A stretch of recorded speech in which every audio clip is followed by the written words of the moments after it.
How's it going, YouTube? This is Sir Coldwave Batman here from Team Coldwave. Today I'll be bringing you my deck profile for my Constellar deck.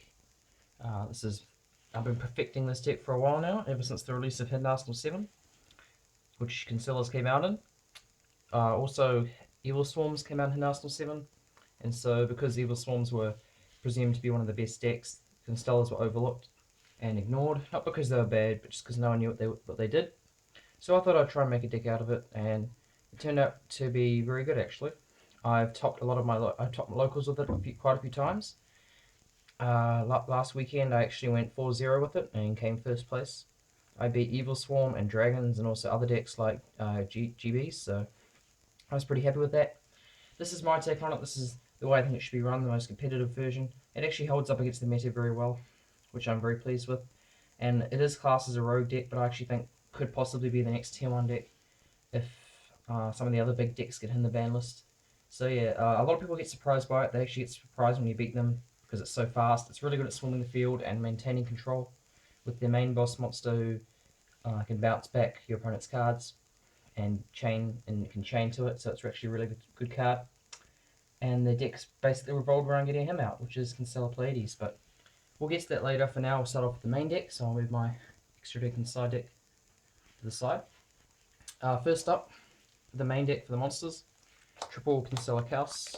He boosts Constellars by 1 level twice per turn, or decreases, but you don't want to use that usually. So you can boost your Constellars to make them level him and another one to make them level 5, and then go into your rank 5 Exceed, which is the main monster of the deck. So yeah, so he's pretty much a key card which you need to pull off your combos. Triple Pollux. Reason why this deck is so good is you can swarm the field very well. Pollux helps with that. He's a Evil Swarm caster. If you know what Evil Swarm caster does, you probably will. He's exactly the same. He lets you normal summon again. Can't be veiled or fiendish, so he's just really broken. You can pretty much just get him Chaos out in instant rank 5. Triple Algadi. Algadi's similar to Pollux, but not quite as good. It can be veiled and fiendish, so yeah. When it's normal, you can special Constellar from your hand. So these three allow you to go into Shockmaster quite easily. Or you can just go Algadi into Chaos. There's just quite a few combos you can pull off with this. Having more of the extra normal summoning cards or the special summoning cards just makes it a lot more consistent. So that's why I have Algadi in here. And then triple Sombre. Sombre just came out in Lord of Tachyon Galaxy. It's just a really good card. It's the same as Evil Swarm Kyrkion, but for Constellars. So pretty much getting him late game is an instant rank 5. So yeah, pretty much all these three cards here give you an extra normal summon, and usually that extra normal summon involves getting him out and then going to a rank 5. So these are the cards are your main power cards of the deck. For consistency, I'm also running triple Constellar Sheraton. Sheraton's a Stratos, lets you search any Constellar to your hand when it's summoned, normal summon, so just adds a little bit of extra consistency to the deck. Now, a lot of people are running Thunder Kings and Constellars. Don't run Thunder Kings. I'm running 7 searches in the deck, and you should run 7 searches. So if you're running 7 searches, you don't want to run Thunder King. It just doesn't work, because you're always going to have a searcher that you need to use. Pan Traps, I'm running double Veiler. I prefer maining decking Veilers over Maxis. I don't really have room for both. But I like Veilers because this deck is not so much about draw power, because it is quite consistent. It's more about stunning your opponent and slowing them down, and Veiler just helps with that. And so I think Veiler is much more useful than Maxi in this deck. Then we've got an Honest, because all the Constellars are light, so gotta run Honest. A Bear, because I'm running Tinkies in this deck to search out the Chaoses, which is Beast Warrior. He's a Beast Warrior, so it can be searched with Tinky, obviously.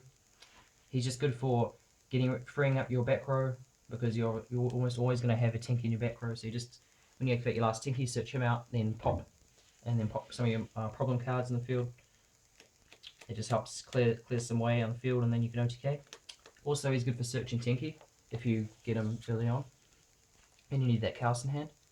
That's it for the monsters. Pretty standard in Constellars, but yeah, that's just what I think's best. Now for the spells. For the searches, I'm running triple Tinky and a Rhoda. Rhoda's to search your Pollux, which is a warrior. Tinky searches your Chaoses and also your Bears.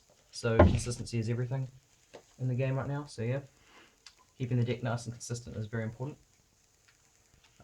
Double Lance, I love it how you can use it for the 2 different effects. Essentially 2 different effects of either stopping your opponent's monster and destroying them, or making your monsters immune to things. So I just love Lance. I think it's a really good card. And then just the Holy Trinity. Please run all 3 of these cards. A lot of people are taking some of them out. Heavy Storm, Dark Hole. Please don't. They're all really good.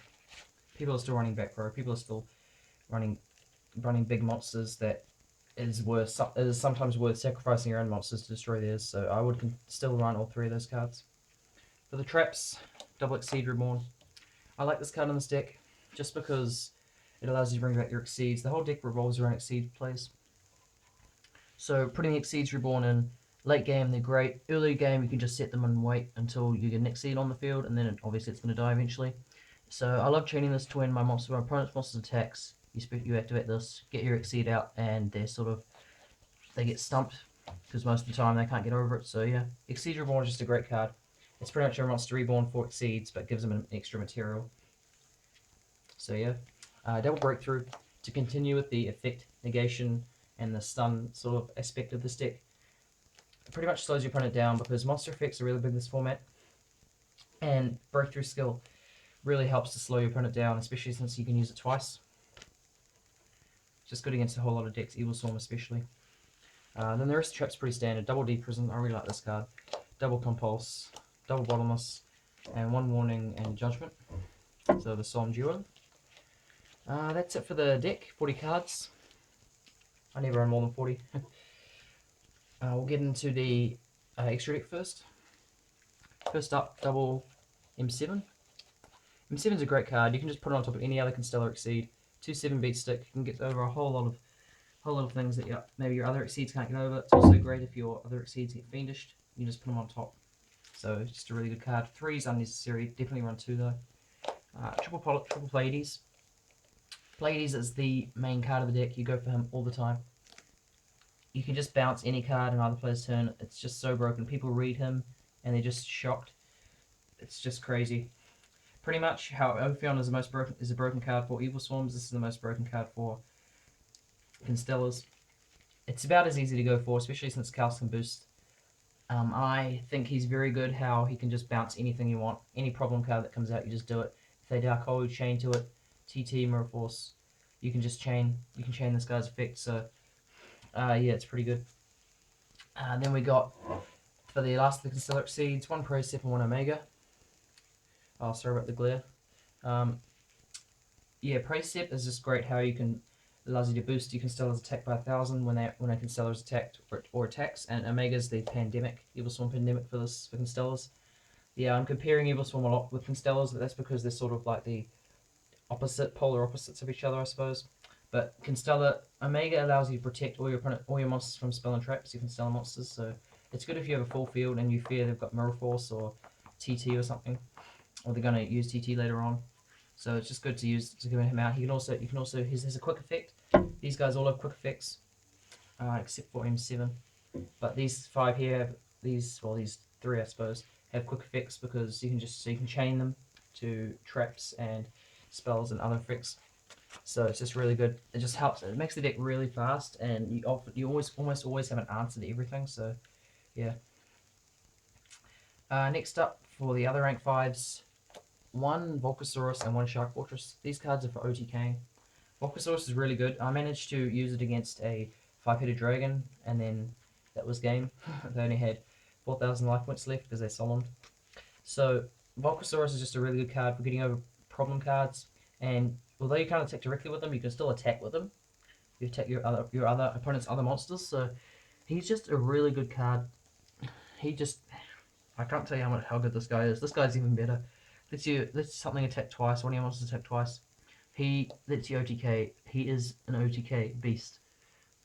So you can either target him, or I can target, or if I have a Pleiades in the field, I put M7 on top, and then target M7, 5/4. That's 7/8. Him and M7 twice is 7/8. And if you have any other monster, that's game. So that's an OTK right there. Shark Fortress is just too good. I don't know why they made it in common. Maybe because they thought it was Xeno play, but I found a great use for it. Now for the rank 4s, 1 Starliege, because all the Constellars are light, so he's just a really good card. You can reduce, if you've got a BLS, you can just reduce its attack to 0. They've got a BLS on the field, and then you just attack over and do heaps of damage, and if it dies, you can draw a card, so it's not bad either. The rest are pretty standard. I've got a Shockmaster for locking down your opponent, a Gymnite Pearl, Crazy Box. This just came out, Number Hunters. It's just 2 level 4 darks, 2 level 4 monsters, 3k attack, can't attack, and it's got a whole bunch of random effects if you roll a dice, but I never used it for that. The reason it's in here is it's an EEV target, and I'm running EEV in the main deck, in the side deck for mainly spellbooks, but also other decks as well. And then we got the Mace Stroke and Cowboy. So the extra deck's pretty standard, apart from the Constellar stuff. So yeah.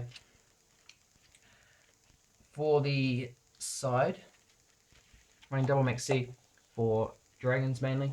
Any other deck that specials heaps, I'll take out the Veilers for this if the Veilers aren't needed. This deck is can side very easily.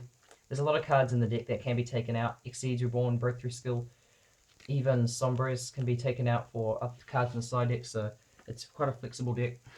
Double D Fissure, you could run macros instead. I just prefer this, how you can activate it straight away, and how if you, because this is an Exceed based deck and detaching from your Exceeds, they will still go to the grave, which is actually quite good, which means you often don't actually have to take Sombre out when you run this card. This card is good because it doesn't benefit you at all, but it can slow down your opponent, and Constellars aren't hit too much by banishing, only really Sombres, but if you mainly go into Exceeds a lot, you often still have heaps of monsters in your grave anyway, so D-Fissure is just a great card. As I said, you could run Macro if you want, but I personally prefer D-Fissure. Triple MST, basically they're in here because I don't really have much else to put in, but they're trap heavy decks. I'll put these in, but if you really wanted to, you could put in maybe Draw and Mockbirds or something. I'm not sure exactly, but the side deck isn't overly important, but because usually this is the deck that people will side against because it's a rogue deck, and you often don't need to side, but the MSTs can be quite useful from time to time. Double Goes and Match for 6 Sams and other decks. Triple EEV or Spellbooks. Yeah, the traps in this deck, in the side deck, are quite important though, even though the spells aren't necessarily. So yeah, EEVs are obviously very good, and I can finally run them in this deck thanks to Crazy Box. Double Mind Drain for dragons, and I'm also running a Mind Crush if I'm versing a deck that searches a lot. Fire Fists, I don't know, Mermails, so yeah. That was the deck. The only things that are a bit iffy is the side deck, but really the side deck is up to personal preference. But the main deck and extra deck I think is definitely either that or something very close is how the deck should be run, because the deck works very well for me. As I said, I win pretty much every week I use this deck. I almost never lose. It's just so good. I mean, I haven't versed competitive decks every time. Of course, they're mainly fun decks at my locals, which is why I go there, because it's fun. But this deck is just so good. The biggest thing I've actually gone to with this deck is a winter box tournament. I managed to come top 8 with it. But I'll probably take it to my next big event, where I'll see how it goes there.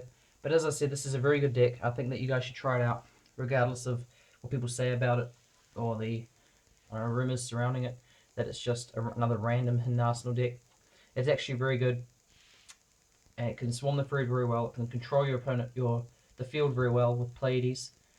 And all the Constellar Exceeds, all their broken effects, and you can always choose which one you want to go for depending on the situation. You'll often have an answer to your opponent's moves. It's almost like an anti-meta deck, but it swarms the field as well. It's just so good. I really hope you guys try this deck out or something similar.